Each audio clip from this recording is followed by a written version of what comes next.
오늘도 뜨거운 이슈 시원하게 풀어봅니다. 킹스맨 김민하 평론가 나오셨습니다. 안녕하십니까? 안녕하세요.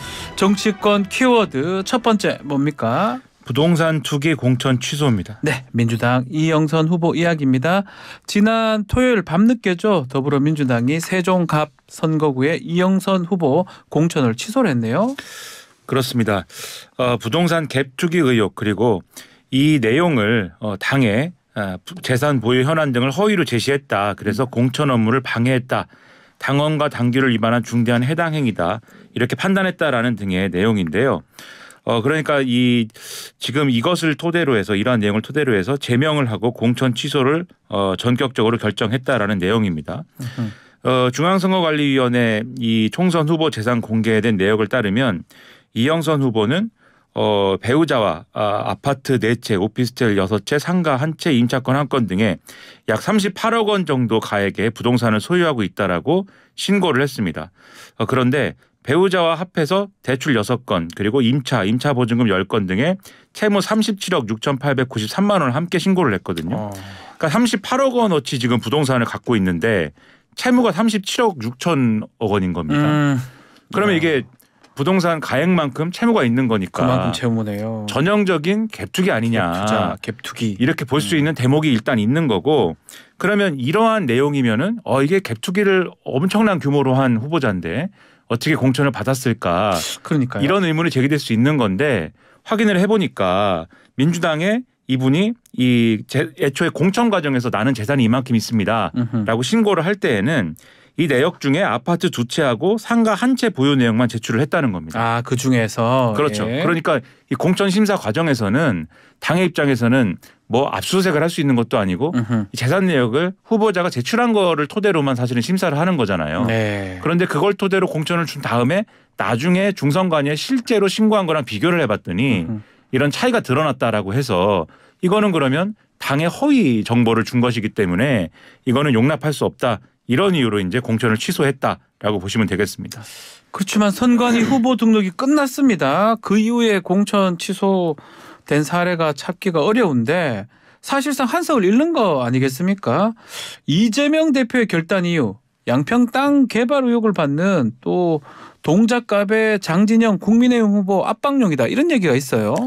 이제 그런 해석도 나오고 뭐 다양한 해석이 가능하겠습니다만은 지금 말씀하신 대로 장진영 이제 동작갑의 국민의힘 후보의 경우에는 지금 말씀하신 것처럼 양평 땅 개발 의혹과 관련돼 가지고 거기에 이제 많은 뭐 투자라든가 이런 것들을 뭐 수요하고 있다 뭐 이런 것들이 있지 않습니까 의혹이. 네. 근데 이제 이분만 겨냥해서 사실은 한석을 잃을 수 있는 그러한 공천 취소를 했다 이렇게 보는 거는 이게 요거 하나만 노리고 한 결정이라기에는 사실 좀 매끄럽지 않은 해석인 것 같고 전반적으로 수도권 분위기에 미칠 수 있는 어떤 영향이라든가 이런 걸 고려한 결정이다. 좀 이렇게 확대해서 좀 보는 게 아무래도 합리적인 부분이 있을 것 같고요. 네. 그리고 꼭 이제 어떤 선거 영향이나 이런 거를 고려하지 않더라도 이 자체로 당에 제대로 허위 신고를 하고 공천을 받은 다음에 그 재산 신고를 한 내역이나 이런 것들이 사실 선거 과정에서 논란이 되거나 하면 그 선거 자체에 미치는 영향이 상당히 이제 어려운 것은 또 사실 아니겠습니까? 그렇죠. 그런 것들을 종합적으로 고려를 하면은 이 공천이라는 거를 당연히 이제 전례를 남기는 것도 사실 어려운 것이죠. 공천 신청할 때는 허위로 막 자료를 제공한 다음에 그걸로 공천을 받고 나서 그냥 당선되는 것도 곤란한 일 아니겠습니까? 그런 점들을 종합적으로 고려했다고 보이고 사실 민주당 계열 정당에서 이런 이유로 지금 공천을 취소한 게 60년대 이후로 지금 처음이라고 하거든요. 처음이군요. 그만큼 또 초유의 상황이었다라는 것도 고려할 필요가 있어 보입니다. 자, 이미 국회의원 후보 등록이 마감이 됐습니다. 더 신청을 할 수가 없는 상황인데 세종갑 민주당 텃밭으로 알려진 곳입니다. 그렇다면 또 야권으로 분류되는 김종민 새로운 미래 후보가 좀 유리해졌다 이렇게 봐야 될지요? 지금 말씀하신 것처럼 이제는 이 지역구의 경우에는 민주당 후보가 그러면 공천이 취소돼서 등록 무효가 됐기 때문에 국민의힘 류재화 후보하고 새로운 미래 김종민 후보 간의 양자 구도로 이 총선이 치러지게 됩니다. 근데 또 이 지역구는 민주당의 오랜 텃밭이다 이렇게 분류가 되는 그런 지역구거든요. 그래서 이 민주당 지지층이 누구에게 마음을 주느냐 이게 이제 관건이 된 그런 상황인데 그냥 이제 좀 상식적으로 보면은 아무래도 그래도 이 국민의힘 후보보다는 민주당의 몸을 담았던 새로운 미래 후보 쪽으로 이 표가 많이 가지 않겠느냐 이렇게 볼 수가 있겠는데요. 다만 지금 공천 취소가 된 등록 무효가 된 후보의 경우에는 일단은 명부에 그 후보자 명부에는 있습니다. 네. 담지 옆에 등록 무효가 됐습니다라는 설명이 그렇죠. 붙을 뿐이에요. 네. 그래서 이 두 후보 모두에게 만족하지 않는 유권자들의 경우에는 등록 무효가 됐더라도 아마 그 후보에게 그냥 뭐 이 좀 찍는 경우도 있을 것이다. 무효표가 되겠지만. 그렇죠. 네. 이런 뭐 얘기도 있어서 뚜껑을 좀 열어봐야 알 것 같다. 이런 분석도 나오고는 있습니다. 자, 두 번째 키워드 뭡니까? 9회 말 투아웃 투 스트라이크입니다. 한동훈 위원장이 현재 판세 관련해서 사용한 표현으로 알고 있는데 어떤 의미입니까? 이 조선일보하고 인터뷰를 한 내용이 지면에 이제 네. 초일자에 실렸는데요.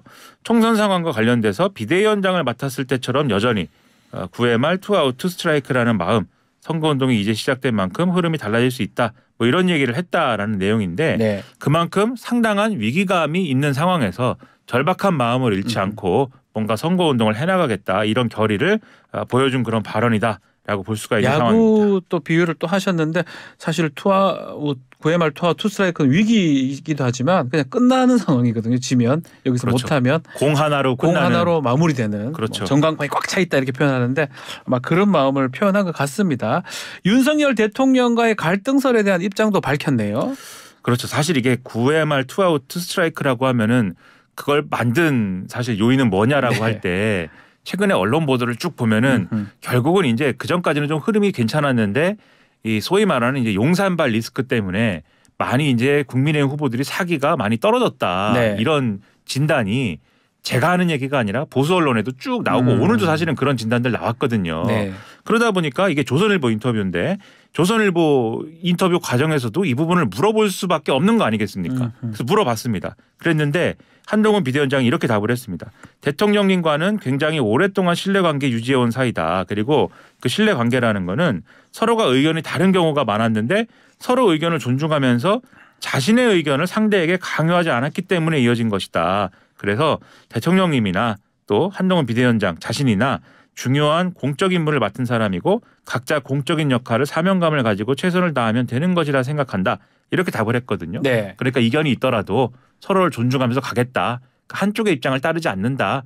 이런 얘기를 한 거여서 여러 가지 또 미묘한 해석을 낳는 대목입니다. 총선 이후에 한동훈 위원장 유학설 얘기가 나왔는데 바로 선을 그었습니다. 이게 뭐 유학설 이런 게 아무래도 이 한동훈 윤석열 갈등설 뭐 이런 게 빚어지면서 예. 윤석열 대통령이 총선 때까지는 한동훈 비대위원장의 여러 가지 또 이런 뭐랄까요 마음에 안 드는 부분 좀 놓아주겠지만 총선이 끝나면 아무래도 여러 가지 불이익을 받지 않겠느냐 한동훈 비대위원장이 그걸 피하기 위해서 유학을 갈 수도 있다 이런 얘기가 또 신문지상에 이제 여러 가지 이제 전언 이런 걸로 나온 바 있거든요. 네. 그러다 보니까 여기에 대해서 설명을 했는데 여기에 대해서 한동훈 비대위원장은 제가 선거 끝나면 유학을 갈 것이라고 하던데 저는 뭘 배울 것이 아니라 무조건 봉사하는 일만 남았다. 이렇게 얘기를 했다는 겁니다. 한동훈 비대위원장 입장에서는 지금 선거 앞두고 여러 가지 약속도 하고 공약도 하고 하는데 이게 사실 선거 끝나고 유학 간다라고 하면 그 약속이나 이런 게 좀 속빈 강정처럼 들릴 수도 있는 거거든요. 지키는 거잖아요. 그렇죠. 예. 그래서 이제 일단 이렇게 진화를 하는 모습으로 비춰지는 건데 뭐 총선 이후의 일은 또 알 수 없는 것이기 때문에 유학은 아니더라도 정치를 계속하는 것인지 그렇죠. 네. 그리고 또 국민의힘의 대표격의 어떤 그러한 역할을 계속하는지 등등에 대해서는 앞으로는 여러 얘기가 또 나올 것 같습니다. 자, 정치권 소식 마지막 키워드 뭡니까? 선거법 위반 공방입니다. 총선 앞두고 선거법 위반에 대한 이슈도 많습니다. 공식 선거운동이 28일부터입니다. 그렇지만 여야 모두 사실상 선거 유세를 시작한 상황인데 지금 어떤 게 걸리고 있습니까? 일단 이제 마이크 문제가 확성장치 사용 이렇게 돼 있는데요. 그렇습니다. 예. 여러모로 이제 논란인데 지금 왜냐하면 선거 기간 전이라도 현행 선거법상 뭐 육성 발언이라든지 이런 게 특별히 지금 제한이 되진 않습니다. 예. 말을 못하게 할 수는 없는 거 아니겠습니까? 선거법이 있더라도. 하지만 마이크 등의 확성장치 사용은 공식 선거운동 기간에만 가능합니다. 그리고 그렇죠. 공식 선거운동 기간에도 선관위로부터 허가받은 장치에 대해서만 사실은 이것은 사용할 수 있게 돼 있는 거거든요. 예를 들면 데시벨이라든가 뭐 이런 네. 것들이 제한돼 있는 거 아니겠습니까? 그래서 그게 이제 관건인데 선거운동 기간 전에 사실은 이래저래 마이크를 사용하는 경우들이 지금 있는 거 아니겠습니까? 그래서 좀 논란인 그런 상황입니다. 자, 이 조항이 뭐 맞고 그런 걸 떠나가지고 자, 어쨌든 선거법 위반이 되는데 이미 여야 선거법 위반 고발전에 나섰네요. 그렇습니다. 국민의힘의 이제 선대위의 클린 선거본부 뭐 이런 조직이 설치가 되어 있는데요. 민주당의 이재명 대표를 겨냥해서 다수의 군중을 모아놓고 지역 유세를 하면서 현장 기자회견을 빙자한 꼼수로 마이크를 사용했다라는 취지의 고발을 예고를 한 그런 상황입니다. 그리고 야당 역시 한동훈 비대위원장이 21일 날 대구에서 윤재옥 원내대표 선거사무소 개소식에서 마이크를 활용한 지지 발언을 한 것과 관련돼서 불법 선거운동이다라면서 경찰에 고발을 하겠다 이렇게 밝힌 그런 상황이고 녹색정의당도 한동훈 비대위원장을 공직선거법 위반 혐의로 고발할 계획이다라고 밝히고 있는 상황입니다. 국민의힘은 이재명 대표가 23일 경기 포천에서 비례 24번 서승만 후보 당선시켜야죠. 이 발언을 문제 삼고 있는데요. 한동훈 위원장은 국민의 미래 선거유세에 나설 수 있지만 이재명 대표는 더불어민주연합 선거운동 할 수 없다는 얘기가 있는데 이건 어떤 이유입니까? 그러니까 지금 비례 24번 서승만 후보는 정확히 얘기하면 더불어민주당 후보가 아니고 더불어민주연합 후보죠. 연합의 후보죠. 형식상 이것은 다른 당이지 않습니까? 이게 문제인 건데요. 이재명 대표는 지금 출마한 후보자이지 않습니까? 개항을이죠. 인천 그렇죠. 개항을. 근데 공직선거법에는 후보자의 경우에는 다른 정당에 출마한 후보자에 대해서 선거운동을 할 수 없게 규정을 하고 있습니다. 그러니까 지금 이 발언은 이재명 후보자가 다른 정당의 비례대표 후보로 출마한 후보자를 찍어달라고 선거운동을 한 것으로 볼 수 있다라는 게 국민의힘의 주장이고 그게 이제 선거법 위반이다라는 건데요. 한동훈 비대위원장의 경우에는 근데 국민의 미래에 소속되어 있는 비례대표 후보들을 막 이제 사실상 선거운동을 하고 있는 거거든요. 이유는 아마 출마를 그렇죠. 안 해서. 출마를 안 했기 때문에 그게 자유롭게 가능하다. 그리고 한동훈 비대위원장은 사실 불출마를 할 때 그것도 내가 노렸다라는 취지의 설명도 또 하고 있는 거여서 여러모로 이것도 좀 흥미로운 대목이다. 이렇게 뭐 독특한 뭐 위성정당, 비례정당도 나와 있고 또 선거법도 하여튼 그런 부분도 좀 보고 고치거나 아니면 수정할 필요는 있겠네요. 알겠습니다. 자, 전국의과대학 교수 집단 사직을 하루 앞두고 강경했던 정부 태도의 변화가 포착된 것 같아요. 한동훈 위원장이 어제 의료계하고 만남을 가졌네요. 그렇습니다. 한동훈 비대위원장이 어제 오후 4시에 서울 신촌 세브란스 병원에서 50분가량 전국 의대교수협의회 회장단하고 비공개 간담회를 진행을 했습니다. 네. 이 간담회 끝난 다음에 기자들에게 이렇게 얘기를 했는데요. 국민들이 피해를 볼 수 있는 이 상황을 막아야 되기 때문에 정부와 의료계 간의 건설적인 대화를 중재해달라는 요청을 받았다. 이렇게 얘기를 했는데 뭐 이 만남 자체는 이 전국 의대교수협의회 그러니까 의료계에서 먼저 제안을 했다라고 오늘 보도가 되고 있습니다. 자, 어제 아침까지만 해도 정부 의료 현장 복귀하지 않는 전공의 대상으로 면허 정지시키겠다 이렇게 예고를 했는데 이 한동훈 위원장 중재와 함께 대통령실도 입장을 냈습니다. 조금 그래서 급무살 탔다 이렇게 봐야 됩니까? 일단 한동훈 비대위원장이 의료계하고 만남을 가지면서 중재 역할을 자임하지 않았습니까? 네. 근데 이 만남 1시간 만에 대통령실이 입장을 냈습니다. 요약을 하면 전공의들의 이제 면허 취소 처분이 임박한 그런 상황 아니겠습니까? 네. 일부 진행이 되고 있는 거고요. 그렇죠. 거기에 대해서 이 처분을 좀 당이 이런 요구를 했기 때문에 중재에 나선다고 했기 때문에 당을 중심으로 해서 이 처분을 유연하게 적용할 것을 검토해라. 대통령이 이렇게 지시를 했다라는 게 하나가 있고요. 그다음에 한덕수 국무총리를 중심으로 의료계와의 대화 채널 가동을 해봐라 이렇게 지시를 했다. 이 두 가지를 네. 얘기를 하고 있는 그런 상황입니다. 그렇기 때문에 이것 자체가 한동훈 비대위원장이 요구한 이런 요구를 좀 받아들인 것이다라고 해석은 나오고 있는데요. 다만 의대 정원 2,000명 늘리는 것 자체는 지금 이미 배분까지 마친 상황이어서 쐐기를 박았다라고 얘기를 하고 있는 거 아니겠습니까? 네. 그래서 이것은 이제 좀 지금 이 협의할 수 없는 부분이어서 의료계는 이걸 요구를 하고 있는데 이 부분에서는 한계가 있다라고 얘기가 나오고 있는 그런 상황입니다. 그러면 이번 주로 예정된 면허 정지 행정처분 이걸 하는 겁니까? 아니면 뭐 선택적으로 하는 건지 아니면 안 하는 건지 어떻게 되는 겁니까? 일단 명시적으로 정부 입장에서는 어떻게 하겠다라는 입장이 나온 바는 아직은 없습니다. 예. 뭐 이럴 수도 있고 저럴 수도 있다 수준의 얘기인데요.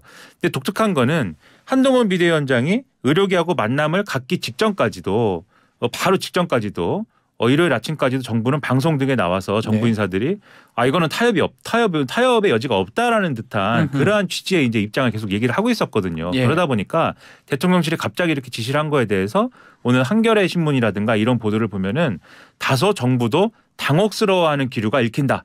이런 이제 좀 코멘트가 있습니다. 예. 그래서 이후에 실제로 면허 정지 처분 유예나 또는 뭐 좀 미루는 것이나 이런 것들이 어떻게 실질적으로 행정이 어떻게 진행될 것이냐 이건 좀 지켜볼 대목인 것 같고요. 또 이것을 뭐 처분을 유예한다거나 좀 유연하게 한다고 해도 전공의들이 그러면 돌아오는 거냐 이거는 앞서 말씀드린 2,000명 증원을 이제 뭐 미루거나 네. 또는 되돌려야 된다라는 전제가 풀려야지 이제 가능하다라는 게 전공의들의 그렇죠. 입장이지 않습니까? 예. 또 교수들이 사직서 낸 것도 지금 어쨌든 일부 그 부분은 전공의들에 대한 유예 처분이나 이런 것들을 얘기를 하면 사직서를 철회할 수 있다라는 일부 교수들의 입장은 있습니다만 전반적으로는 2,000명 증원에 대한 문제 제기를 풀지 않고 있는 거거든요. 네. 그래서 이게 좀 중재가 가능할 것이냐에 대해서는 오늘 하루 더 지켜봐야 될 필요가 된다. 있는 것 같습니다.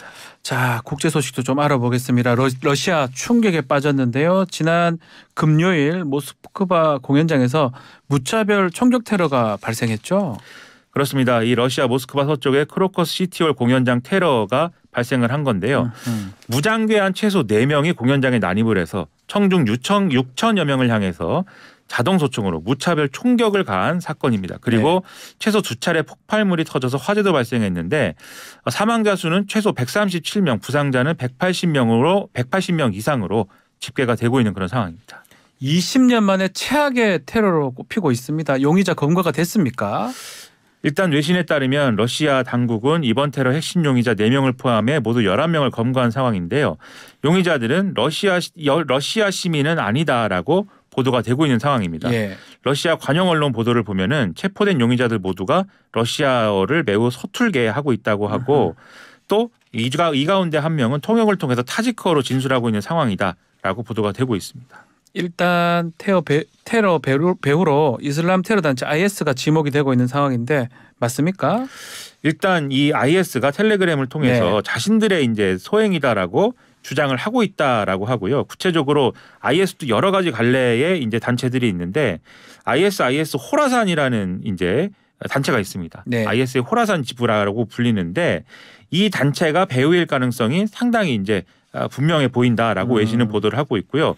특히 미국의 경우에는 이 단체가 이제 테러를 준비하고 있다라고 러시아에 사전에 경고도 했다라고 하거든요. 네. 그런데 러시아의 경우에는 이것을 이제 미국의 어떤 여러모로 심리전 차원에서 받아들여서 이걸 믿지 않았다고 하는 겁니다. 지금. 그리고 오히려 러시아는 이 테러 상황을 역으로 이용을 해서 우크라이나가 오히려 배울 수 있다라고 주장을 하고 있어서 오히려 우크라이나가 또 여기에 대해서 반발하는 이런 상황으로 이어지고 있는 그런 상황입니다. 알겠습니다.